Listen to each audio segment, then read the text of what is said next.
Yo, yo, yo, it's your boy Swag, and I'm back. You already know how I do. I gotta give you some of my personal experiences, as long as I give you what's going on in the world. Today, I'll be talking about growing up in the 90's, during the crack era, how it was for me, how it shaped my world, my thoughts, and what was going on at the time. I really didn't know what crack was. I didn't know what dope was. I didn't know what heroin was. I didn't know what abominable fluid was. I didn't know what marijuana was. I didn't know what none of this stuff was, etc., etc., etc. So the Chicago school system at that time, I don't know. Now I kind of think it was set up, but at that time in my life as a kid, I guess they thought it was a good idea to introduce the program DARE. So the DARE program was supposed to wave kids off drugs because it was this such a big crack era, you know. And the truth is, we got perk 30s, so it ain't like a drug problem changed. The drug just advanced to something different, you know. The program, what did it teach you, Swag? How did it affect your life? So what happened was I didn't know what drugs was. So when I went to school, they said this is a drug addict. These are things that drug addicts do. This is how they look. If you take drugs, then this is the effect of it. And then you had the other half, the drug dealers. So the drug dealers was the ones that got all the money that benefited off the drug habit. They had gold, cars, money, females, the great lifestyle of whatever they wanted. So you give a kid a option. Wow, these wonderful drugs, and I wonder how it make me feel. And then you got those that didn't have anything, needed food, needed clothes, and didn't have anybody. And I could sell this drug, and I could get me some money, and I could take care of my brothers and sisters, or I could get some food. So then you got the neutral kid in the middle, which is me. Came from a two-parent household, you know what I'm saying? I had food, I had clothing, I had everything, and you know what I'm saying? It was either option for me, but I wasn't pushed in no lane. But guess what? I had a parent that was on drugs. My father, you know what I'm saying? He did a little something. So, I didn't escape. I didn't escape what everybody else was going through. You know what I'm saying? Um, the program opened up my eyes to the world around me and what was really going on. So it was like I started to notice that, man, people in my family on drugs, and man, my cousin doing this, and my friends doing that. I started realizing that in between us playing and us having fun time, that they was out there selling drugs too. Like they on the front line doing this and that on the dib and the dab. But it's like for a say, I didn't know none of that shit until the DARE program. Um, but outside of that, my parents grew up in the projects of Chicago, the Ickies and the Dearborns. They did videos on Gangland about the Ickies and other documentaries. That was like one of the worst projects in the city. I grew up. My mother, when she got older and got her own apartment, her first apartment, I grew up in Parkway Gardens, which today is known as O Block. In that 63rd Street area, you know what I'm saying? Y'all hear a lot of rappers talk about the Calumet building, and they was making so much money, $1 million a day, you know what I'm saying? The headquarters of the BD. So that area was kind of rough. Like, my first beginnings of seeing like drug addicts and stuff like that in the Ickies when I was little, you know, when you come in the door in the building. At first, it wasn't security in the building, so you could walk in and out. So then they kind of had put security in the building because when you come in the building, they ask you where you going, who you coming for, what floor you going to, and shit like that. So they was screaming people as they came in. As a kid, I didn't have to deal with it, but I remember seeing it. I remember they put security in the building as well. When you come in, you had to sign in and shit.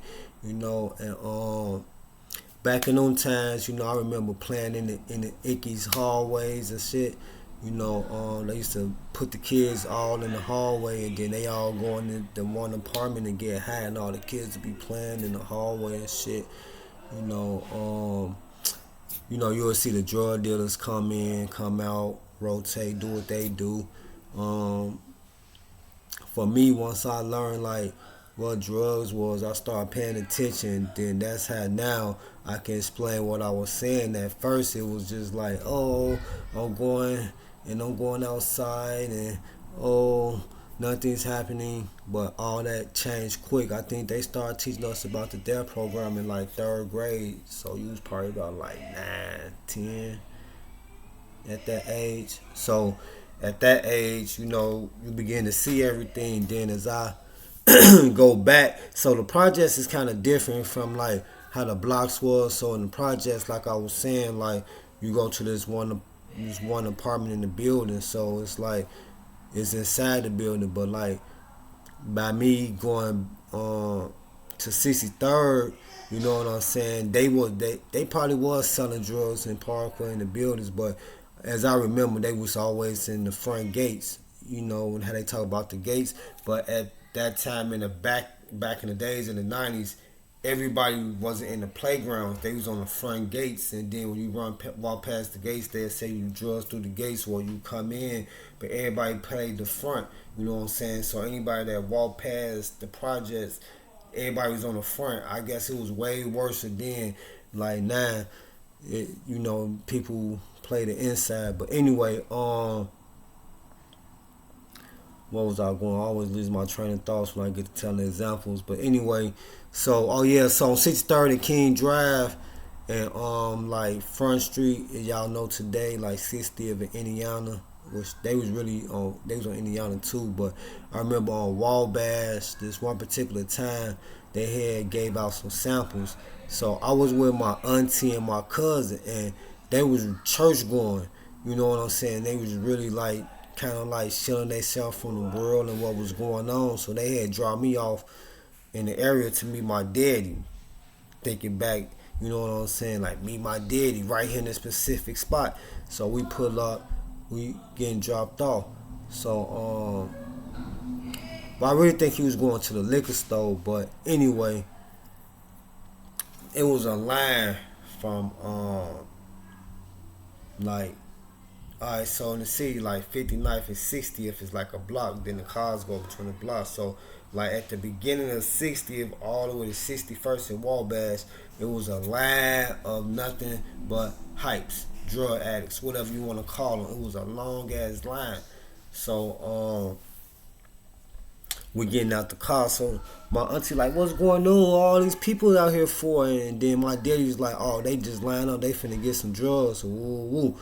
So next thing I know, the nigga that had the drugs came, and he had like a big ass bag, and he just tossed the bag up. Drugs went everywhere, and all you seen was everybody just collapse in the middle of the block like this to come get the drugs. And all I can remember was hearing my auntie scream like, no, let's go, let's get up out of here. What's going on? Angelo, why you bring us over here? Like, that's my daddy name. Like, Angelo, why you bring us over here? And then my daddy's like, come on, son, they got skedaddle, got the fuck up out of here. But at them times, like, that's how it was. Like, I don't know how it was in New York, because New York got a lot of project buildings and shit like that. But I know here in the city, like, man, the lines were so long. I remember on Indiana one day, the lines were so long. Like, I wasn't selling drugs. I ain't really know nothing about none of this shit. I'm young. I remember one time 60 in Indiana, because my cousin, he was with the shits. He was selling drugs and shit, whatever my case may be. We walking down the street. So he like, hey, come here, check it out. So I'm walking with him and shit. And I had to be about like 9 to 10. So they was like, stand right here. And when people pull up, tell them to wait and shit like that. So my cousin just get to doing that shit. So I'm right there with him. So it's like car steady pulling up. We like, go right here, go right here. So then once dude came back out the building with the drugs and shit, then it was like a whole line of cars to drive off, and then we'll had to tell cars, pull right here, pull right here, pull right here, pull right here and shit. Then they gave my cousin a few dollars. We did that shit for about like 15, 20 minutes. And shit, we made some money, but I wasn't never infatuated with that life because, like I said, I kind of had everything I need. But I just remember those times when I was real little, and it was just like just seeing the money and just seeing how this shit happened that I could have fell victim to the streets. You know what I'm saying? And at that time, I remember like people couldn't have antennas on their cars. They was still in the car radios. Just thinking back, I remember they used to have them little big ass things they used to put on the steering wheel that do like this, so you couldn't turn the car. They need to get them motherfuckers back for them people, for these Nissan driving motherfuckers, cause they still in all the cars, put the little handlebars when they can't turn. But I remember they used to steal cars and shit. They used to sell babies. Um, they used to do some cruel ass shit for all the people that's watching that don't know about the crack era. They used to sell their kids like they were so infatuated with the drug that they'd give their kids to perverts and things in that nature. Like my cousin always tell me like, man, I done fucked 1,000 bitches. Like I don't think Will Chamberlain got nothing on me because he been selling drugs since he been 10. And then he just remember when in the beginning of the crack era, like people looked at like regular people before it deteriorated their body, and like people really knew what drugs would do to you. In this time, it was a thing, and it was hot. And he was saying that all the women offered their body if they didn't have the drugs. So basically, he said he smashed a lot of people. You know what I'm saying? Even his friend's mom used to offer it to him, but he never could do it with his friend's moms. But you know what I'm saying? Each to his own. I pretty know some people probably did do it with their friends' moms. You know what I'm saying? So just that time in that era was crazy, and me growing up and just remember seeing it, like the lines of people and shit like that. I can only imagine what was really going on at that time that my mind couldn't comprehend. And as I got older, I remember seeing drug addicts just doing crazy stuff. You know what I'm saying? And seeing it and living it was two different things. Like I remember seeing like my cousin parents leave and my grandmother raising them as they sole natural mother. My father on drugs. You know what I'm saying? My mama stayed with my daddy until she couldn't take it no more, and they broke up because of his drug habits. You know what I'm saying? About the time that happened, I was like 17, 18, so I was already grown. So that kind of affected my little sister. It didn't affect me and my older sister. It affected my little sister. You know what I'm saying?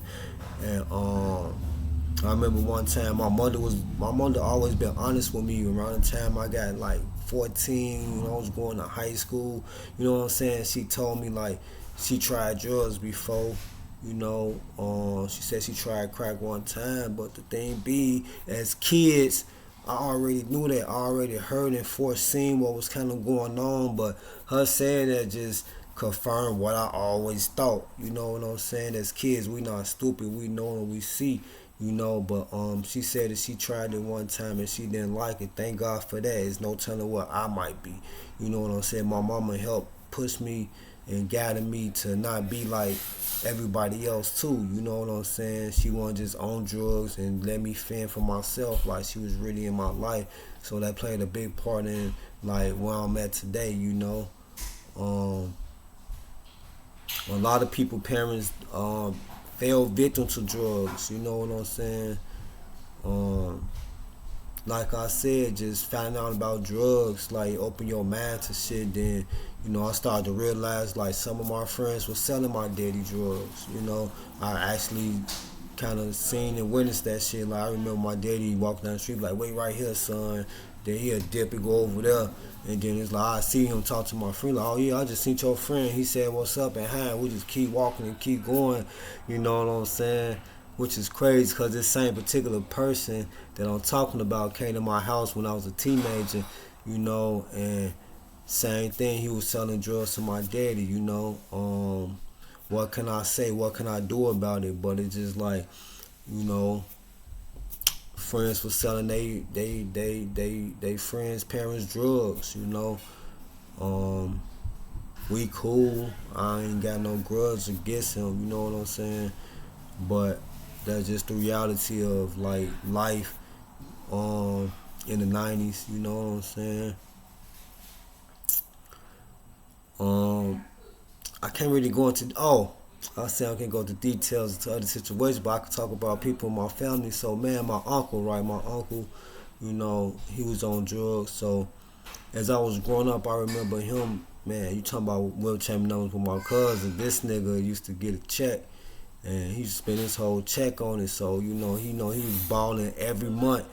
And he used to he used to have so many women in the basement, Joe. I remember me and my cousins like, man, what he doing down there with them? It was a hole in my grandma's house, so on the side of the window, we used to have like a sheet right there, like it was just closed, just to stop like animals or whatever coming in. I'm talking about animals, cats, rats, or whatever. So we pulled it out one day, and we looking at me and my uncle down there. We used to well, this one particular time we first did, he was smashing some girl, like, dang. Then one time we got caught and shit, he was mad, he couldn't finish. He was like, gave that girl money and woo woo woo, y'all need to whoop they little ass and woo woo woo. Like, man, them kind of was the times. I remember because back then they had paper stamps, so my auntie, she used to always give us stamps to go bust, and once you bust them back then, they used to give you regular cash, you know what I'm saying? So the food stamp would be like a 10 or 20 or a 5. So we'll go get like a bag of chips on the snack on, get the cash, so we get the coins, and we get a few dollars. What was my grandma living at? She was living somewhere on 56 or 57, and maybe Wabash, but it was a store right there. They used to have an arcade room. We used to always play the arcades and shit right there. Busting those stamps every month. I remember that growing up. I remember seeing my mama mad at my daddy. He was high. He was just laid out on the couch. Like, the drugs back then was more potent than it is now. You see people go, and they leaning over like that, and then they jump up. Back in the day, they wasn't jumping up, Joe. I remember my daddy was just laid on the couch one time like this. This was the most traumatizing I ever seen in my daddy as far as doing drugs. He was just like this, just laid out, like stressed out. My mama smacked the shit out of his ass like 3 or 4 times. She was like, bop, bop, bop, get your ass up. This nigga wouldn't move. That's how I remember it, because I remember my mama slapping him and he just wouldn't move. And then, like, she went in the room crying and shit. I remember times my daddy came home, he lied and said that he got robbed and some nigga took all his money and he couldn't give my mama the money to pay the rent. I remember a lot of them things. I remember one time he owed a nigga some money, and then my mama was working, he wasn't. He supposed to owe the nigga some money. And he was crying, and my mama like, no, they gonna kill me, they gonna hurt me. My mama had to give him her whole check and shit.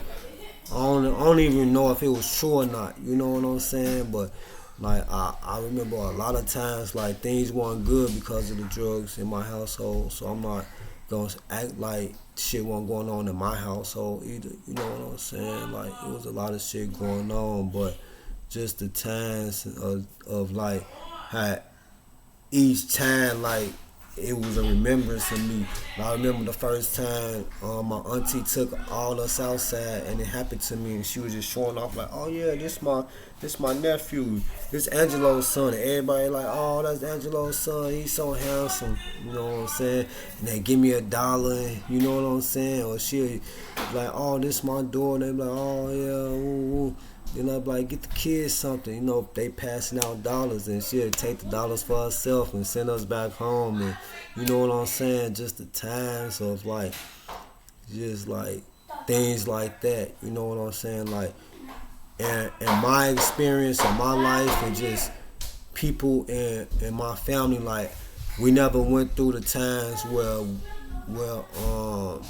you know, no food, they had nowhere to live, and things like that. Like, I was fortunate enough to where it really didn't affect me like how it affected a lot of other people, but it affected my cousins a lot more than it affected me. because it wasn't my mother, but they grandmother ended up, take care of them. But um, it never really affected me to the point to where it drove me to do things that I didn't supposed to do to make it by. You know what I'm saying?